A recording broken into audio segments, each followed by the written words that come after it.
parler de la suite de nos vidéos par rapport au combat spirituel. Et je pense que ce qu'on a dit la dernière fois dans la vidéo d'avant a dû vous faire du bien parce que nous, ça nous a fait du bien.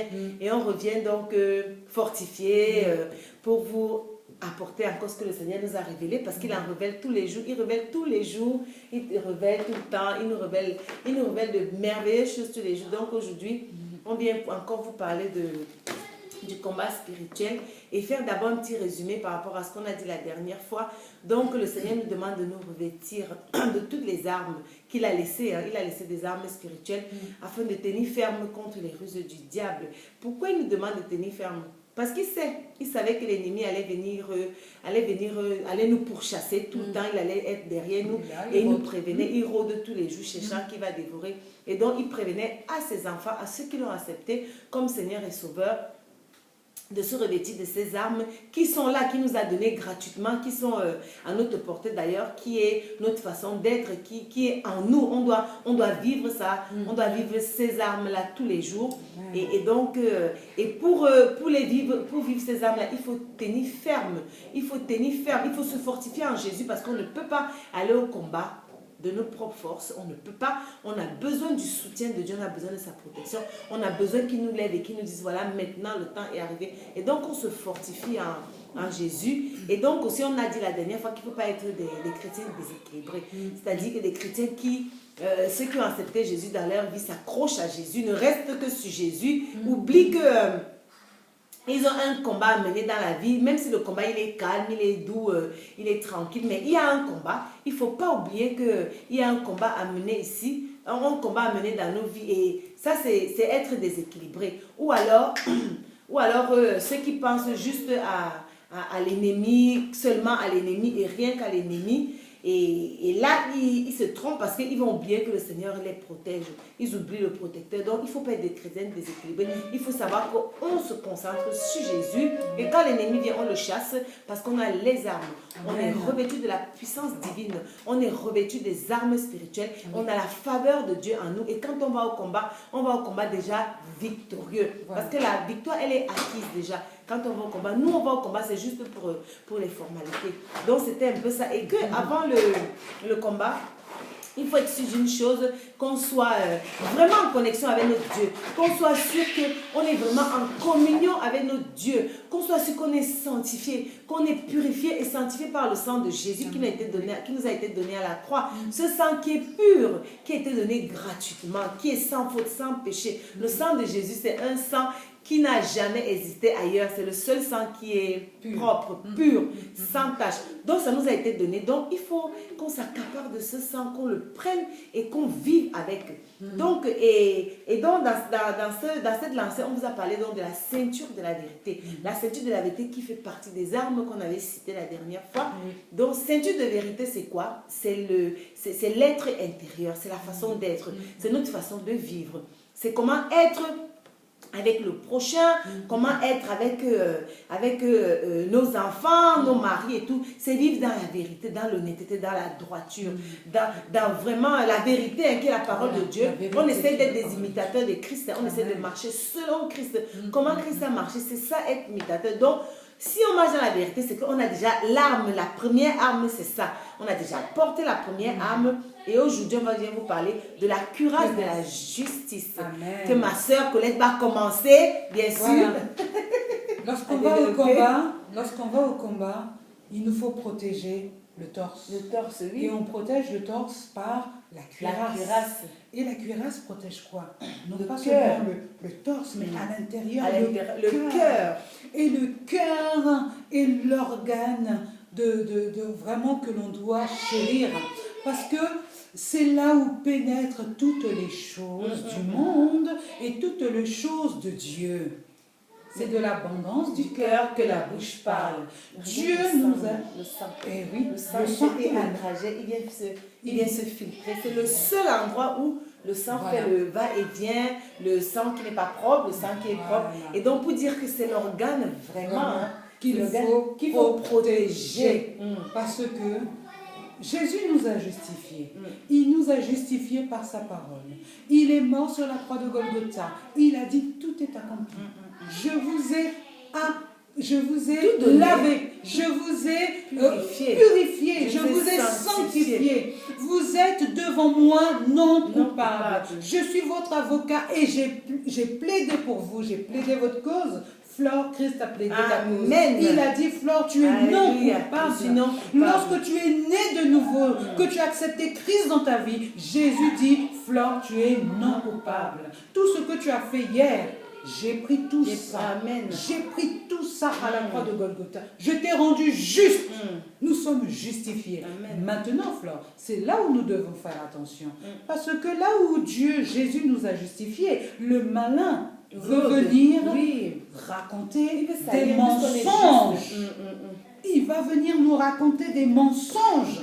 Et c'est en cela qu'on doit protéger notre ferme. Tenir ferme. Et toujours regarder à la parole. À la parole. C'est pour ça que le Seigneur demande de tenir ferme. Il demande de se fortifier, de tenir ferme, parce qu'il sait. Il sait que les ruses du... Le diable a des ruses. Je ne sais pas si vous êtes au courant ou vous êtes... Le diable a des ruses, mais à tous les tournants, le diable a des ruses. Mais Flore, tu parles du diable, mais qui est le diable? Le diable, c'est notre... C'est celui qui a été c'est l'ange déchu qui a été projeté sur la terre, qui a décidé de nous détruire, chacun par chacun, mais qui vient par... Il ne peut pas venir physiquement parce que le diable est laid. Il n'y a pas plus laid que le diable. Le diable est d'une laideur extraordinaire. Et il vient dans le corps des hommes, en fait. Et il vient dans le corps des hommes, comment? Par esprit. Pour venir manipuler, parce que c'est le manipulateur. Il vient à travers les corps manipulés. Il peut utiliser, il peut utiliser tout le monde. Il utilise tout le monde. D'ailleurs, on a tous été utilisés par le diable.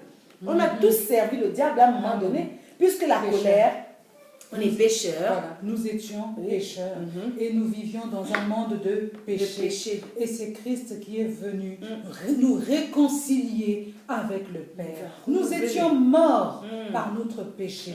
Et la mort de Christ sur la croix nous a réconciliés avec Papa. Amen. Satan aujourd'hui, il utilise qui il veut. Il utilise qui il veut et toutes les circonstances possibles et imaginables pour venir effectivement titiller, éloigner les enfants de Dieu parce qu'il ne veut pas que la gloire de Dieu soit sur nous. C'est-à-dire qu'il sait déjà ce que Christ a fait, le combat qui a été gagné, puisqu'il les a, il a traîné Satan, il a mis en spectacle, publiquement, il a mis en spectacle. C'est-à-dire qu'il a dit, toi là, tu es perdu. Je redonne les clés à mes enfants qui vont savoir comment faire pour lutter contre toi. C'est ça. Donc c'est pour cela que notre Papa d'amour nous a donné des armes, mes frères et mes sœurs. Protégeant notre cœur. Protégeant notre cœur parce que c'est de là. Si notre cœur est touché, notre cœur va aller dans tous les sens. Mais si notre cœur est protégé par la parole de Dieu qui est la vérité, on ne pourra pas accepter les mensonges de l'ennemi lorsqu'il va venir. Parce que la parole de Dieu est gravée dans notre cœur. Nous devons graver la parole de Dieu dans notre cœur. Si aujourd'hui, tu n'as pas la cuirasse de la justice, moi je viens te dire un truc méchant, par exemple, tu sais bien que ce que je dis est faux, tu affaiblis parce que tu n'as pas la cuirasse, tu n'as pas protégé ton cœur, tu n'as pas protégé ce que je viens de dire, ton cœur. J'ai pas de discernement. Tu n'as pas le discernement. Donc si je viens te dire, Colette, là où tu es là, on dit que tu es une folle, ou je sais pas moi, ou tu es une grosse menteuse, et là tu t'énerves, tu prends ce que j'ai dit pour parole vraie, c'est parce que toi-même déjà à la base, tu n'as pas le discernement et tu as un manque. Mais quand tu as la vérité, avec toi, tu as la parole de Dieu avec toi. Tout ce que je viens de te dire, paf. Eh ben moi je dirais, Flore, non, je suis désolée. Voilà. Je sais qui je suis en Christ. Et je sais que je ne suis point menteuse, je ne suis point folle. Non, parce que je sais qui je suis en Christ. Et là, ça repousse l'ennemi. Parce que j'ai su dépister la personne qui est venue me parler que c'était une ruse du malin. Donc je ne peux pas m'arrêter à ça. Je ne peux pas m'arrêter à ça. Donc c'est ça qui fait partie des défauts de la cuirasse. Voilà. Donc il faut faire très attention notre cœur. À ça, à tout ce qui vient, parce que la cuirasse est là pour protéger. Cuirasse, c'est ça. c'est protection, protection, et dans la justice. C'est une arme puissante. C'est une arme très puissante. Donc, le défaut, on peut avoir le défaut de cuirasse. Hein? Oui, on peut avoir le défaut de la cuirasse. Donc, le défaut de la cuirasse, c'est par exemple le domaine dans notre vie qui n'est pas soumis à la parole de Dieu. Là, c'est un défaut de la cuirasse. Quand on va en guerre, l'ennemi, il sait où nous attaquer. Voilà. Il sait où nous attaquer. Il sait que ça, cette dame-là, elle ne connaît pas. Elle n'est pas soumise à la parole de Dieu. Si ça, c'est une voleuse, c'est une menteuse. Il va nous attaquer sur le péché. Donc, c'est pour ça. Donc, ça fait partie des défauts de la cuirasse. Donc, il y a par exemple... quand on est opposé à la parole de Dieu, c'est la cuirasse, c'est un défaut de cuirasse. Donc, on vous exhorte vraiment à vous protéger. Protégez-vous, protégez-vous avec la cuirasse de justice. On a été justifiés. Jésus nous a donné la justice à la croix. Nous sommes justes. Oui. Nous sommes justifiés. Nous sommes justes. Il peut nous arriver de chuter, mais nous sommes justes. Partons en sachant qu'on est juste, et quand on a chuté, on se retourne vers notre papa, on dit papa, aujourd'hui j'ai péché, j'invoque vraiment ton sang, le sang de Jésus, qui est le sang qui nous a été donné à la croix gratuitement. Le seul sang pur, propre, qui n'a aucune tache ni péché. Vraiment, ce sang-là peut nous racheter de toutes nos iniquités, de toutes nos erreurs. Donc vraiment, on doit se tourner vers Jésus pour ça. Protégeons notre cœur. Protégeons notre cœur. Distraction. Vraiment, ayons le discernement. Discernons les esprits. C'est-à-dire discernons les choses qui nous parviennent. Que nos oreilles ne soient pas la poubelle du monde. Faisons un trait dans tout ce que nous entendons. N'acceptons pas tout comme argent comptant. Ne soyons pas ignorants. Ne soyons pas ignorants. Parce que quand nous sommes ignorants, nous clouons encore Jésus à la croix. Mais l'ignorance, c'est un péché. Nous clouons encore toutes les choses que Jésus nous a données. Nous les redonnons au malin. Nous ne prenons pas notre héritage. Prenons notre héritage. C'est un travail. C'est une façon de vivre. C'est une façon d'être. C'est une décision personnelle. C'est-à-dire, je n'accepte plus que quelqu'un vienne me parler de quelqu'un d'autre. Je n'accepte plus que quelqu'un vienne me dire. Voilà, vienne me dire des choses méchantes. Je refuse. Par contre, Flore, là vraiment, Flore, il faut quand même écouter. Aujourd'hui, Flore, tu t'habilles en mini-jupe. Tu es ma soeur. Je suis dans mon droit. Heureusement que je ne fais pas ça. Voilà. Je suis dans mon droit, Flore, de venir te dire, ma soeur, vraiment là, la façon dont tu es habillée, c'est pas bon. Mais c'est pas pareil. Tu comprends que là, c'est l'amour qui vient. C'est l'amour qui vient. Parler. Te voyant, je dis non, tu n'es pas habillé comme il faut. Le temple du Christ. Parce que tu es le temple de Christ, tu dois être habillé correctement. Mais ça, c'est pas un mensonge. Non. Je ne viens pas te calomnier. Je viens pour apporter quelque chose d'agréable, de positif, pour que tu grandisses et pour que vraiment tu sois une femme. Mais il n'y a même pas que ça. Oui. Il y a aussi que le fait de me dire ça, ça éloigne l'ennemi de moi. Oui. Parce que le diable peut se jouer du fait que j'ai porté une mini-jupe. Et après, maintenant, ça me distrait, moi. Oui. Ça distrait ceux qui me regardent. Voilà. Ça pousse des gens à venir, par exemple, me faire la cour. Voilà. Et moi qui suis mariée, je me retrouve en train de négocier, en train de dire peut-être non, même si je ne veux pas. Je me dis non, ma chère, c'est moi qui ai provoqué cette attirance-là. Voilà. C'est moi qui ai provoqué l'attirance extérieure. Parce que la Bible dit, le corps de la femme appartient à son mari. Et le corps du mari appartient à la femme. Et nous sommes le temple du Christ. Donc le temple du Christ doit être un corps propre, protégé, sanctifié, vraiment protégé. Et donc voilà, c'est un peu ça. Voilà. Donc il y a des paroles que l'on peut dire à quelqu'un, pas blessant. Pour encourager, encourager quelqu'un en disant non, mais ta façon de faire, vraiment, est-ce que tu peux faire de telle sorte que ça soit comme ça?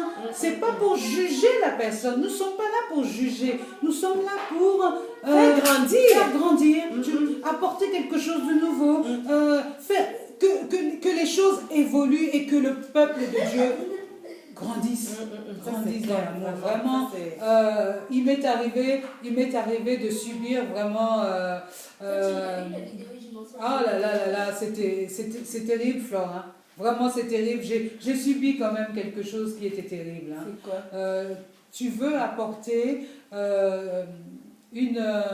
une pierre à l'édifice, et puis finalement, la personne, elle reçoit elle reçoit mal ce que tu dis, et la personne, finalement, elle te fait comprendre que tu viens du diable, que tu es l'avocat, que tu es conduit par le diable, que le malin est en toi, que... Enfin, c'est vraiment dommage. C'est dommage. Parce que Dieu utilise ce qu'il veut pour parler au peuple de Dieu. C'est pour ça que les conducteurs, parce que le Seigneur a donné à chaque personne un don, un talent. Il y a des conducteurs, il y a des gens qui conduisent le peuple de Dieu. Mais franchement, j'exhorte les gens qui conduisent le peuple de Dieu à le faire vraiment selon ce que Dieu leur a demandé de faire. Pas comme ils veulent. Parce qu'ils vont amener le peuple de Dieu à la perdition. À la perdition totale. Mais la vraie perdition.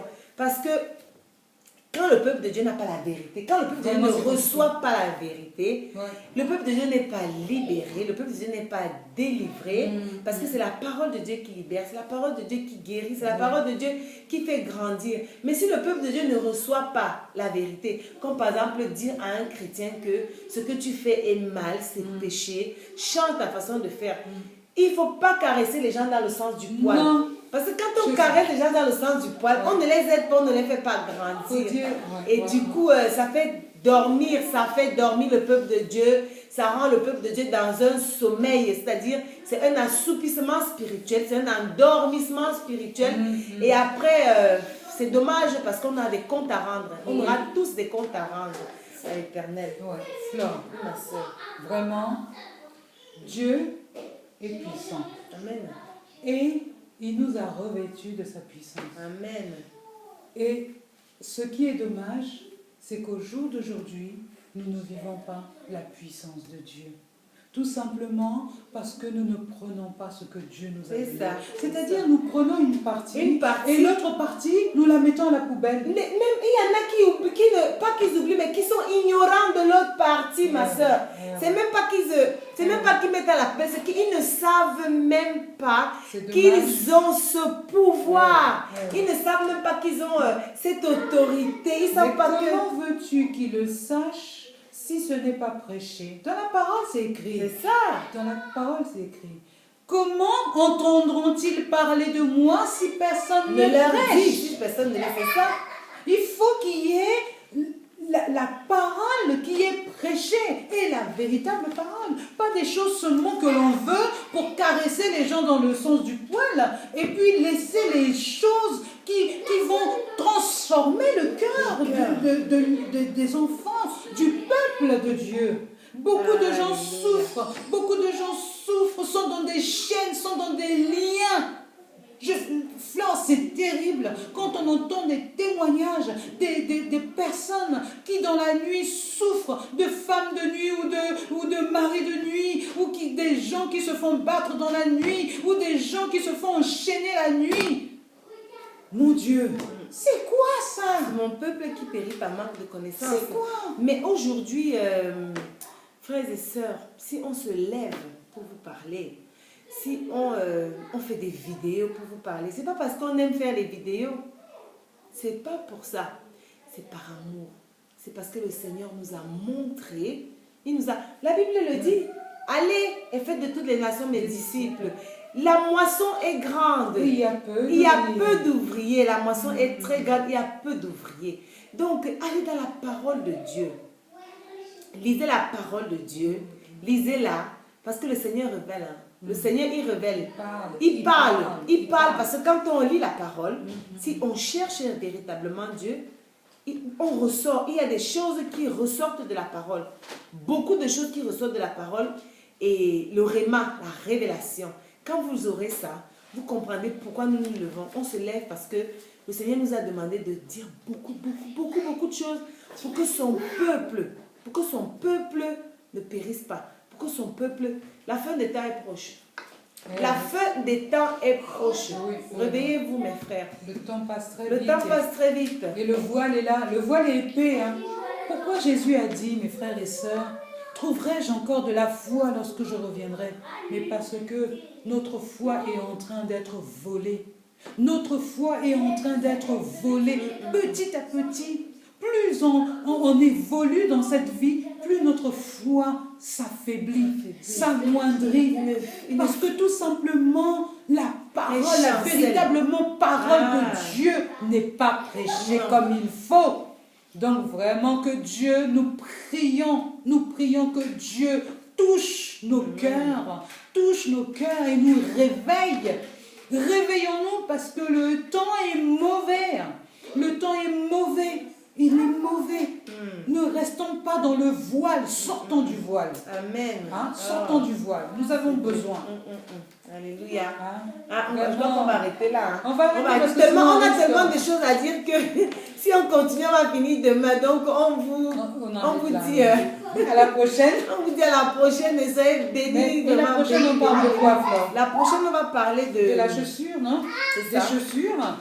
Les chaussures de l'évangile de paix. Je crois que c'est ça. Donc la prochaine vidéo, on vous parlera des chaussures de l'évangile de paix qui fait partie aussi des armes à avoir pour le combat spirituel.